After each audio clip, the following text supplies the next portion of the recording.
अरुण मेहता 23 साल का एक गरीब लड़का जिसके कंधों पर परिवार की जिम्मेदारी थी। उसकी मुलाकात एक दिन 71 साल की करोड़पति राजेश्वरी कपूर से होती है। राजेश्वरी उसकी माँ के इलाज और बहन की पढ़ाई का खर्च उठाने के बदले उससे शादी करने का प्रस्ताव रखती है। हालात से मजबूर अरुण इस अजीबोगरीब बिजनेस डील के लिए राजी हो जाता है। दोस्तों, पूरी कहानी जानने के लिए वीडियो के अंत तक बने रहे।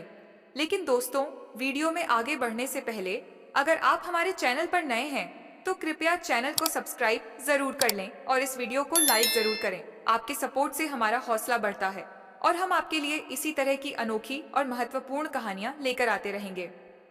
दोस्तों, इस सच्ची कहानी को पूरा सुनिएगा, बहुत मजा आएगा और एक बहुत बड़ी सीख भी मिलेगी। लेकिन एक गुजारिश है, प्लीज इसे अधूरा मत छोड़िएगा, क्योंकि अधूरी कहानी और अधूरी जानकारी दोनों ही खतरनाक होती हैं। जैसे अधपकी रोटी पेट खराब कर देती है, वैसे ही अधूरी बात दिमाग को गड़बड़ कर देती है। तो चलिए दोस्तों, शुरू करते हैं आज की सच्ची कहानी। लेकिन उससे पहले एक छोटा सा काम कर दीजिए जो आपके लिए बिल्कुल फ्री है। वीडियो को लाइक कर दीजिए, चैनल को सब्सक्राइब कर दीजिए और कमेंट में दिल से जय हिंद लिख दीजिए। तो चलिए जानते हैं और समझते हैं पूरी बात कि आखिर क्या हुआ था। दोस्तों, यह कहानी है अरुण मेहता का एक ऐसा लड़का जिसके सिर पर उम्र से पहले ही जिम्मेदारियों का पहाड़ टूट पड़ा था। बस 23 साल का था वह, लेकिन हालातों ने उसे ऐसा थका दिया था जैसे जिंदगी की आधी लड़ाई वह पहले ही लड़ चुका हो। असल में उसके पापा राजेश मेहता अचानक चल बसे थे। कोई बड़ी बीमारी नहीं थी, लेकिन किस्मत को कुछ और ही मंजूर था। उनके जाने के बाद घर की सारी जिम्मेदारी अरुण के कंधों पर आ गई। उसकी माँ सरस्वती देवी एक गंभीर बीमारी से जूझ रही थी। इलाज इतना महंगा था कि जो कुछ भी घर में जमा था धीरे धीरे सब खर्च हो गया। ऊपर से एक छोटी बहन थी अनिका, अभी स्कूल में पढ़ती थी। उसकी किताबें, फीस, ड्रेस, हर चीज का खर्च अरुण के लिए एक नई टेंशन बन गया था। अरुण पढ़ाई भी कर रहा था और साथ में छोटी मोटी नौकरियां भी, कभी ट्यूशन, कभी कैफे में वेटर, तो कभी कुछ और। सुबह से रात तक दौड़ भाग करता था।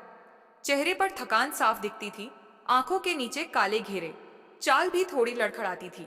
लेकिन वो हिम्मत नहीं हार रहा था, अंदर से टूट चुका था। फिर भी रोज खुद को खींच कर उठाता और चल पड़ता। माँ के लिए, बहन के लिए उस दिन भी कुछ ऐसा ही था।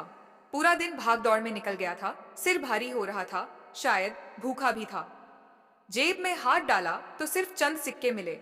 वो सीधा एक पुराने से कैफे के बाहर पहुंचा, जहां 10 रुपए में बढ़िया चाय मिलती थी। वही एक चीज थी जो उसके थके हुए दिल को थोड़ा सुकून देती थी। जैसे ही वह चाय के लिए सिक्के गिन रहा था, उसे अचानक किसी की नजर महसूस हुई। उसने सिर उठाया और देखा, सामने एक औरत खड़ी थी। उम्र में बड़ी लग रही थी, लेकिन बहुत प्रभावशाली, जैसे कोई बड़ी अफसर या नेता हो। उसकी आंखें सीधी अरुण की आंखों में झांक रही थी, जैसे उसकी थकान को पढ़ रही हो, उसके अंदर की टूटी हुई आवाज को सुन रही हो। अरुण थोड़ा घबरा गया, थोड़ा चौंका भी, लेकिन उस सोचने की हालत में ही नहीं था। कुछ ही दिनों में शादी हो गई। ना कोई शोर, ना बैंड बाजा, ना रिश्तेदार, ना हल्दी मेहंदी, ना मुस्कान, ना आशीर्वाद, बस ठंडी सी जगह, कुछ दस्तावेज, कुछ गवाह और 2 अनजान जिंदगियां जो अब एक अजीब से रिश्ते में बंध गई थी। अरुण जब पहली बार राजेश्वरी की हवेली में घुसा ना, तो उसके पांव खुद ब खुद धीमे पड़ गए।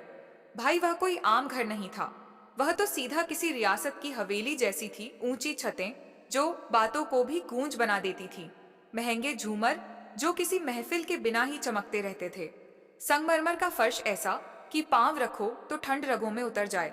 दीवारों पर वह बड़े बड़े कैनवस, जिनमें ना जाने कितने चेहरे थे, और हर चेहरे की आंखें मानो तुम्हें घूरती हो। पर जितनी आलीशान वह हवेली बाहर से दिखती थी, अंदर से उतनी ही खाली, उतनी ही ठंडी।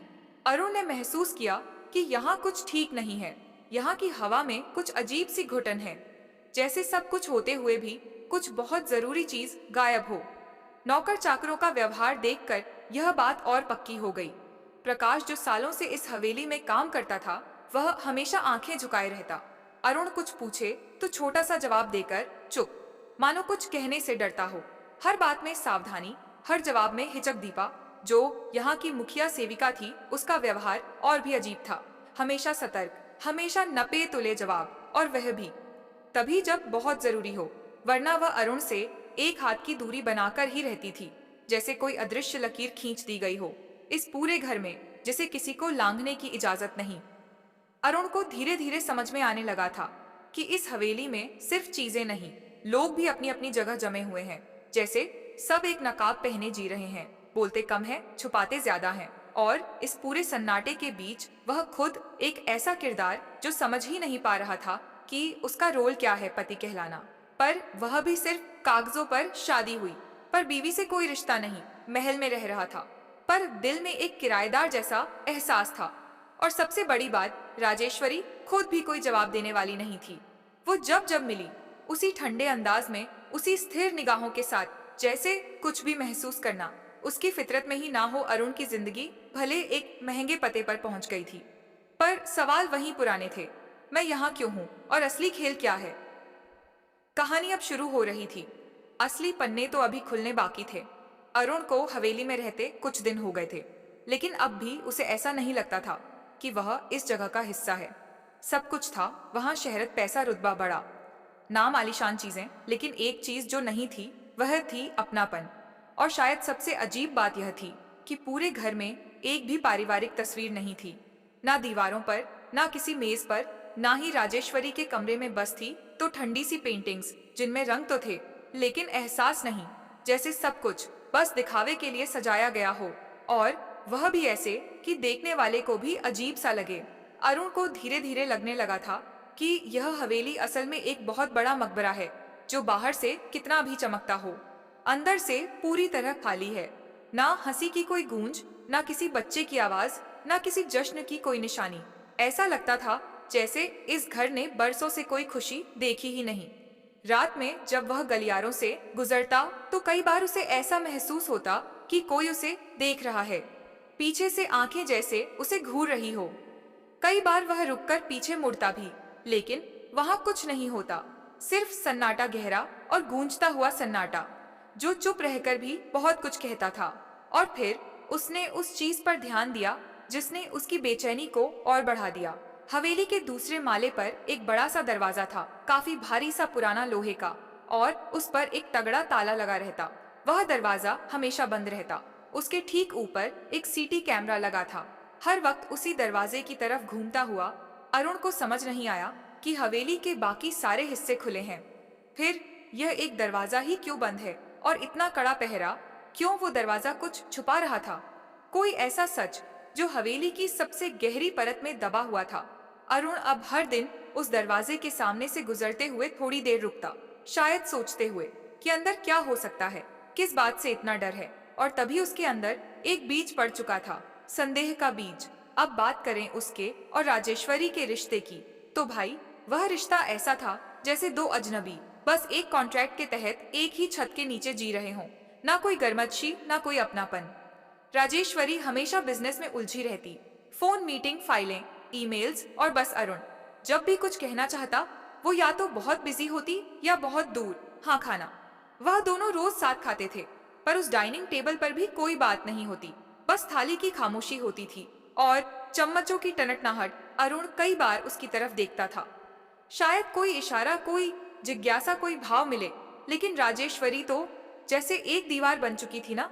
उसने कभी अरुण से उसके माँ बाप के हालचाल पूछे, ना उसकी बहन की पढ़ाई के बारे में, ना ही यह जानने की कोशिश की कि वह इस नए माहौल में कैसा महसूस कर रहा है, और ना ही अरुण को कभी लगा कि वह उसके जीवन में कोई जगह रखता है। उसका होना जैसे बस एक समझौते की शर्त थी। राजेश्वरी की दुनिया बहुत सीमित थी, उसे किसी से कुछ लेना देना नहीं था। ना वह किसी के पास आती, ना किसी को पास आने देती, और हवेली वह भी उसकी तरह ही बन चुकी थी, सजी हुई पर सुनसान, जैसे उसकी रगों में खून नहीं, पत्थर बह रहा हो। अरुण अब समझने लगा था कि इस झिलमिलाते अंधेरे के पीछे कोई ऐसा सच छुपा है जो न सिर्फ डराता है बल्कि किसी बड़े तूफान का इशारा भी करता है। एक रात जब हवेली अपने भारी सन्नाटे में डूबी थी, अरुण अपने कमरे की ओर लौट रहा था। तभी उसकी नजर हवेली के एक दूरस्थ हिस्से से आती हल्की रोशनी पर पड़ी। यह देख वह ठिठक गया।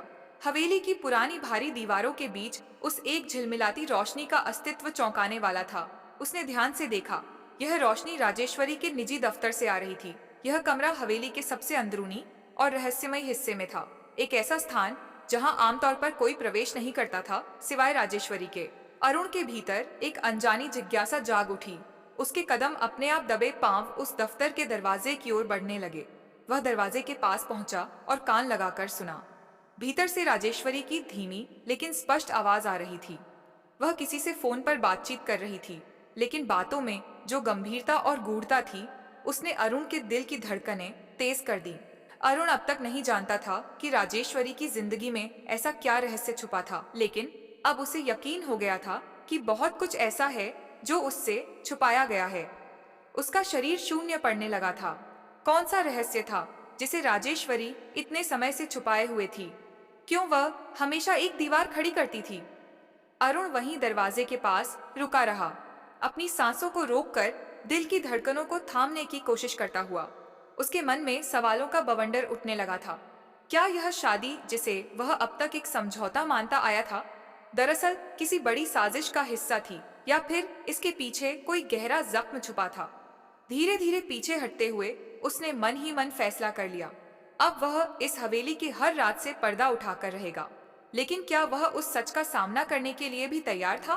अब तक उसका संदेह एक खतरनाक जुनून में बदल चुका था।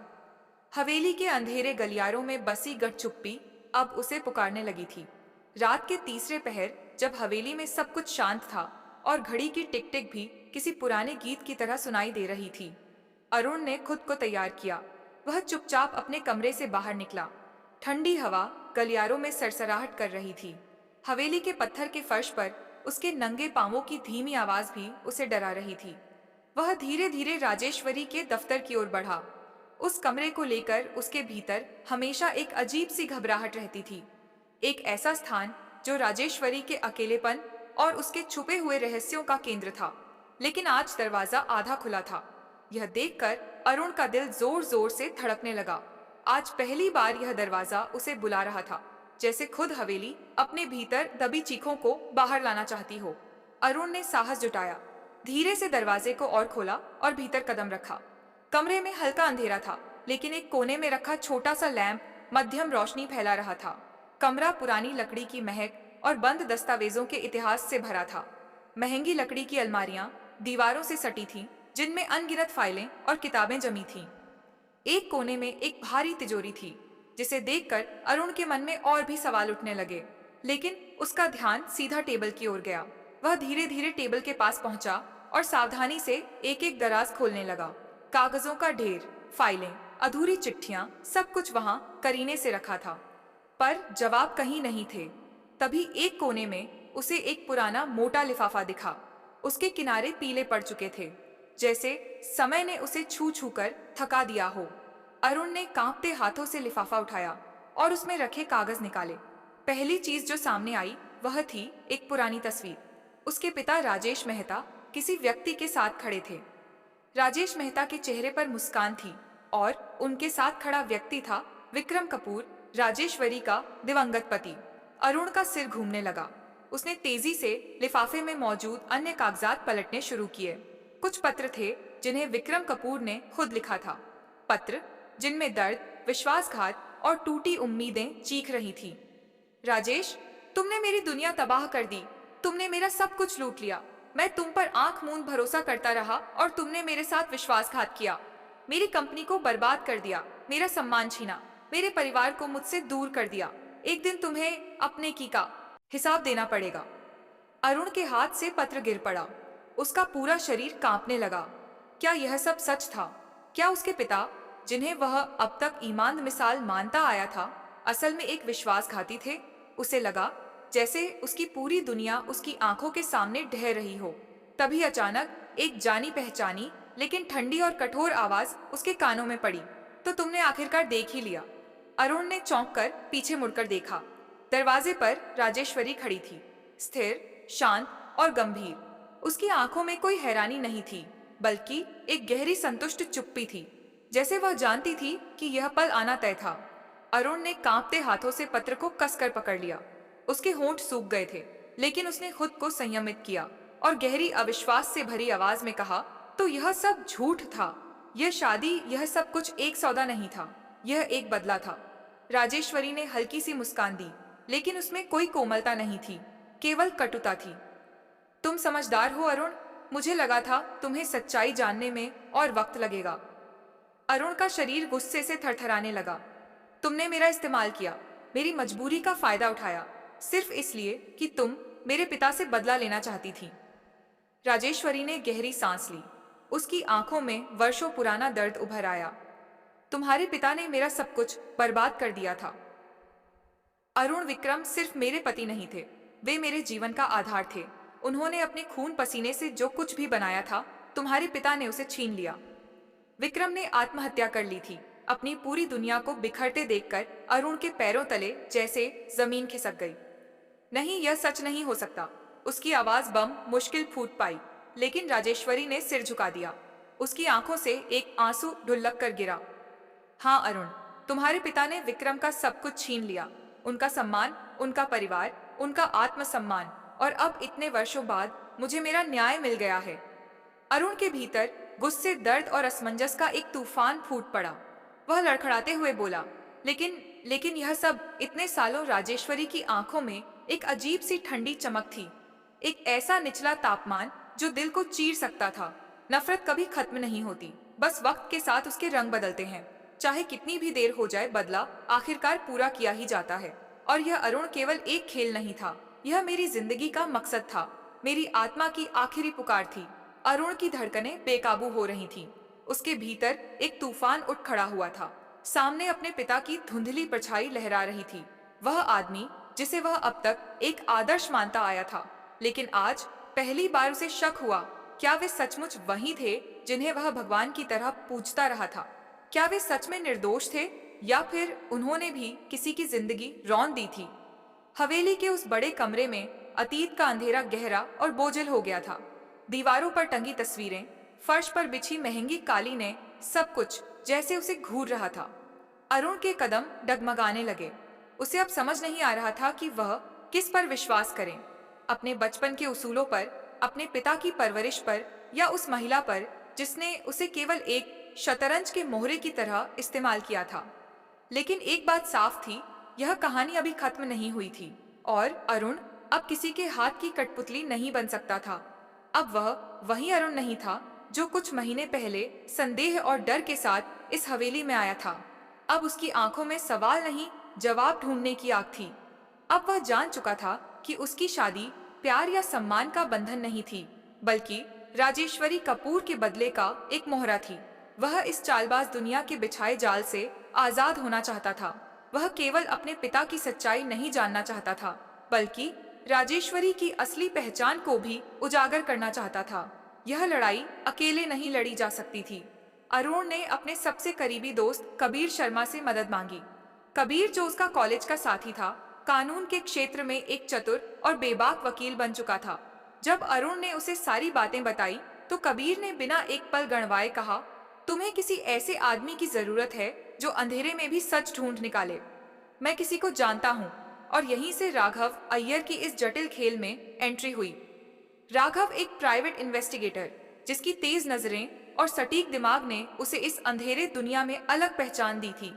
उसकी आंखें ऐसी थीं जो झूठ को चीरकर सच को खोज निकालती थीं। पहली मुलाकात में ही राघव ने गंभीर स्वर में कहा, राजेश्वरी कपूर जैसी महिला केवल बदला लेने के लिए किसी मासूम को अपने जाल में नहीं फंसाती। यकीन मानो, इसके पीछे कुछ और भी है। अरुण को लगने लगा कि वह एक अंधेरी सुरंग में उतर रहा है, जहां हर कदम पर खतरा है, लेकिन अब वापस मुड़ना नामुमकिन था। उसकी आत्मा को सच चाहिए था, चाहे उसकी कीमत कुछ भी हो। राघव और कबीर ने कई हफ्तों तक मेहनत की। उन्होंने राजेश्वरी के पुराने बिजनेस रिकॉर्ड्स, बैंक ट्रांजैक्शंस, हवेली के भीतर होने वाले गुप्त लेन देन और उसके कानूनी मामलों की तह तक जाकर सारी परतें खोली।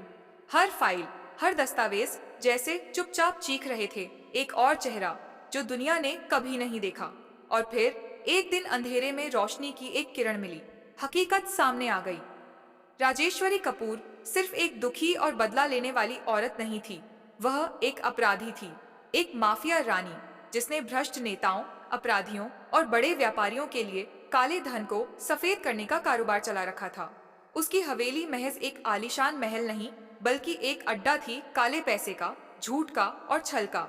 अरुण के पैरों के नीचे की जमीन खिसक गई थी। राजेश्वरी ने केवल अपने पति विक्रम कपूर की मौत का बदला लेने के बहाने उसे अपने जाल में फंसाया था। असल में वह अपने सारे पापों से बचने के लिए उसे मोहरा बनाकर अपने ऊपर झूठा आवरण चढ़ा रही थी। अगर कभी उसे पकड़ा जाता तो वह खुद को इंसाफ के लिए लड़ने वाली दुखियारी पत्नी साबित कर सकती थी। लेकिन अब हालात बदलने वाले थे। राघव ने सारे सबूत इकट्ठा किए, बैंक खातों के लेन देन, हवेली में होने वाली गुप्त मीटिंग्स के दस्तावेज और कई गवाहों के बयान। अब बस एक आखिरी कदम बाकी था, सच को दुनिया के सामने लाना। अब वक्त आ गया है, कबीर ने दृढ़ स्वर में कहा जब वे पुलिस मुख्यालय की ओर बढ़ रहे थे। अरुण के भीतर एक तूफान उठ रहा था, लेकिन उसका चेहरा शांत था। यह लड़ाई अब निजी नहीं रही थी। यह उसके आत्मसम्मान, उसकी पहचान और उसकी आजादी की लड़ाई थी। कुछ ही दिनों में पुलिस ने राजेश्वरी कपूर के खिलाफ आधिकारिक जांच शुरू कर दी। जब उसे सरकारी अधिकारी से गिरफ्तारी वारंट मिला तो उसके चेहरे पर ना डर था ना पछतावा, केवल एक ठंडा घमंडी मुस्कुराहट थी। तुम समझते हो कि तुम मुझे गिरा सकते हो? उसकी आवाज में जहर था। मैं इस देश की सबसे ताकतवर महिलाओं में से एक हूँ। तुम्हारी यह कोशिश एक तिनके जैसी है। लेकिन अरुण अब पहले जैसा मासूम युवक नहीं था। उसने उसी ठंडी नजरों से राजेश्वरी को देखा और कहा, मुझे तुम्हें गिराने की जरूरत नहीं। तुम्हारी अपनी नफरत ने तुम्हें तबाह कर दिया है। 3 दिन बाद राजेश्वरी कपूर को गिरफ्तार कर लिया गया। साम्राज्य बिखरने लगा। जो लोग कभी उसकी एक आंख उठने पर नाचते थे, अब उससे दूरी बना रहे थे। हवेली जो कभी उसकी ताकत का प्रतीक थी, अब नीलामी के लिए रखी जा रही थी। हवेली अब अरुण के नाम थी, लेकिन उसने उसे अपने पास रखने से मना कर दिया। यह सिर्फ ईंट और पत्थर नहीं है, उसने कहा। यह झूठ, धोखे और नफरत की कब्रगाह है। मैं इसे अपने साथ नहीं रख सकता। अरुण ने हवेली को बेच दिया और उस पैसे से एक नई जिंदगी की नींव रखी। एक ऐसी जिंदगी जहां सच के अलावा कुछ ना हो। इसी नई शुरुआत में उसकी मुलाकात आदित्य राव से हुई, एक साधारण, ईमानदार और दृढ़ निश्चयी नर्स से। उनकी मुलाकात महज एक संयोग था, लेकिन जल्द ही वह दोस्ती में बदली और फिर दोस्ती प्यार में। आदित्य राजेश्वरी से बिल्कुल अलग थी। उसकी आंखों में छल नहीं था, उसकी मुस्कान में कोई बनावटीपन नहीं था। वह बोझ नहीं थी, वह हल्कापन थी, आजादी थी। अरुण ने पहली बार जाना कि सुकून क्या होता है। अब वह सच में सांस ले सकता था, बिना किसी डर, बिना किसी बोझ के। कुछ साल बाद अरुण और आदित्य की शादी हो गई और फिर उनके जीवन में एक नन्हा उजाला आया, उनका बेटा आर्यन। जब अरुण ने पहली बार आर्यन को अपनी गोद में उठाया तो उसे एहसास हुआ कि वह सचमुच आजाद था। अब वह सिर्फ राजेश मेहता का बेटा नहीं था, अब वह सिर्फ राजेश्वरी कपूर के खेल का मोहरा नहीं था। अब वह था अरुण मेहता, एक ऐसा इंसान जिसने अपने अतीत की राख से अपनी नई पहचान बनाई थी। एक ऐसा इंसान जिसने अपने घावों को अपनी ताकत में बदल लिया था। एक ऐसा इंसान जो अब सच में खुद से कह सकता था, मैं आजाद हूँ। तो दोस्तों, आज के लिए इतना ही। तो कैसी लगी आपको यह कहानी? अगर अच्छी लगी हो तो आप इसके बारे में क्या कहना चाहते हैं? अपना अपना राय जरूर दें। और कहानी आपको पसंद आई हो तो वीडियो को एक लाइक और चैनल को सब्सक्राइब जरूर करें और कमेंट बॉक्स में जय हिंद जरूर लिखें।